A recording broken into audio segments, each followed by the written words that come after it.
తెలంగాణ ప్రజలందరికీ very good morning. Morning news with Chilka Praveen. ఇక నిన్న కేసీఆర్ గొంతు మీద ఈసీ వేటేసింది.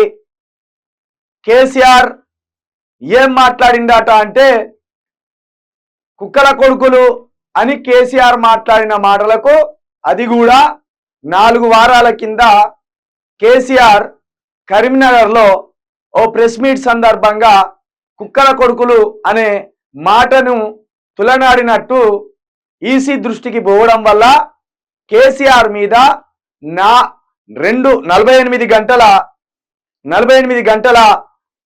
ప్రచారానికి 48 గంటల నిషేధం విధించినట్లు కూడా ఒక ఈసీ ఒక చర్య తీసుకున్నట్టు ఇక్కడ కనిపిస్తుంది. ఓకే, కుక్కల కొడుకులు అని కేసీఆర్ మాట్లాడడం ముమ్మాటికి యూ న్యూస్ వేదికగా చిల్కా ప్రవీణ్ కూడా ఖండిస్తున్నా. దుర్భాషలాడడం బాగుంది. మరి కేసీఆర్ కనుగుడ్లు బీకి గోటీలాడుకుంటా అని రేవంత్ రెడ్డి మాట్లాడిన దానికి ఎన్ని రోజులు ఎన్ని నెలలు ఈసీ నిషేధం విధించాలి? పేగులు మెడలేసుకొని ఊరేగుతా అని రేవంత్ రెడ్డి గారు మాట్లాడిన మాటలకు జీవితాంతమైన నిషేధించినా తప్పులేదు రాజకీయాల నుండి.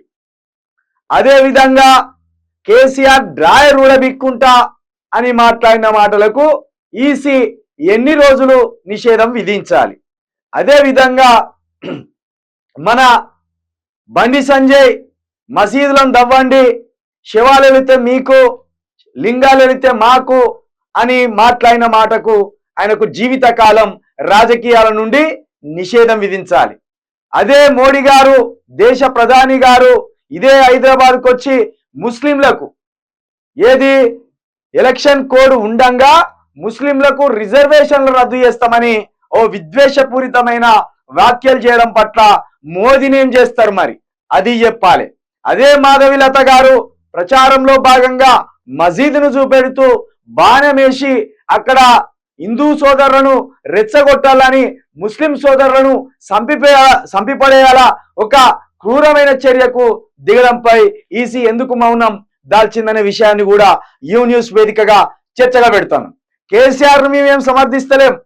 కుక్కల కొడుకులు అన్న మాటకు కేసీఆర్ మీద 48 గంటల నిషేధం విధించింది కదా, దాన్ని ఏమాత్రం తప్పు పట్టట్లేదు. కానీ మిగతా మోదీ, అమిత్ షా, మాధవిలత, రేవంత్ రెడ్డి గారు, బండి సంజయ్ గారు, అరవింద్ గారు వీళ్ళు మాట్లాడిన మాటల కింద కేసీఆర్ది ఈక కాదు తోక కాదు ఆ మాట అనేది మరొకసారి తెలంగాణ ప్రజలు గుర్తుంచుకోవాలి.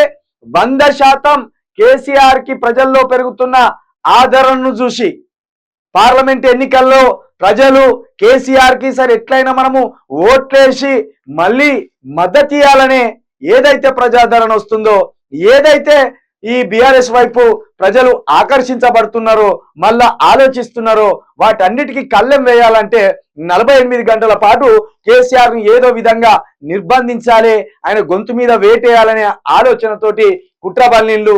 మరొక విషయం చెప్తున్నా, ఈ 48 గంటల నిషేధం అయిపోగానే కేసీఆర్ మీద కావచ్చు, కేటీఆర్ మీద కావచ్చు, మరో రకమైన కుట్రకు కూడా ఈ ఈసీ కావచ్చు, లేకపోతే మోడీ కావచ్చు, లేకపోతే రేవంత్ రెడ్డి కావచ్చు ఒక కుట్ర చేస్తారనే విషయాన్ని మాత్రం ముందుగానే మన యూ న్యూస్ వేదికగా చెప్పడం జరుగుతుంది. ఇక